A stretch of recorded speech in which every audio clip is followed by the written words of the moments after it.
பல்லதிய குல வழி வந்த இன்னொரு மன்னர் தன்னுடைய ஆட்சி காலத்தின் போது தகடூர் நிலப்பகுதியில வேளாண்மைய வளப்படுத்தணும்னு ஆசைப்படுறாரு. ஆனா பாத்தீங்கன்னா தகடூர் நிலப்பகுதியில அதற்கேற்ப சூழல் கிடையாது.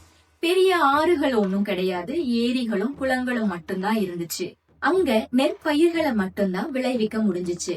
அந்த காலகட்டத்துல நீர்வளம் மிக்க நாடுகள்னு பாத்தீங்கன்னா சோழ மற்றும் பாண்டிய நாடுகள்.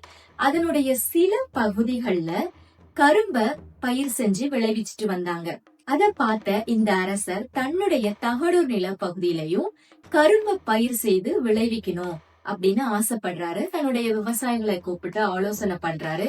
ஆனா அந்த விவசாயிகளுக்கு கரும்பை எப்படி பயிர் செய்யணும் அப்படின்னு தெரியாது. அது மட்டும் இல்லாம அதுல ஒரு நம்பிக்கையும் அவங்களுக்கு இல்ல.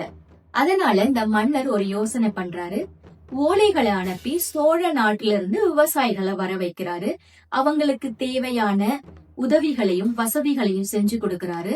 அந்த விவசாயிகளுடைய உழைப்பால அந்த நிலப்பகுதியில கரும்பு விளையுது, நன்கு ஓங்கி வளருது. அத பார்த்து அந்த மக்கள் ஒரே ஆச்சரியமாவும் அதிசயமாவும் வியந்து பார்த்தாங்க. அதனாலேயே அந்த மன்னரை கரும்பு தந்த காவலர்னு அவர்கள் அழைத்தார்கள்.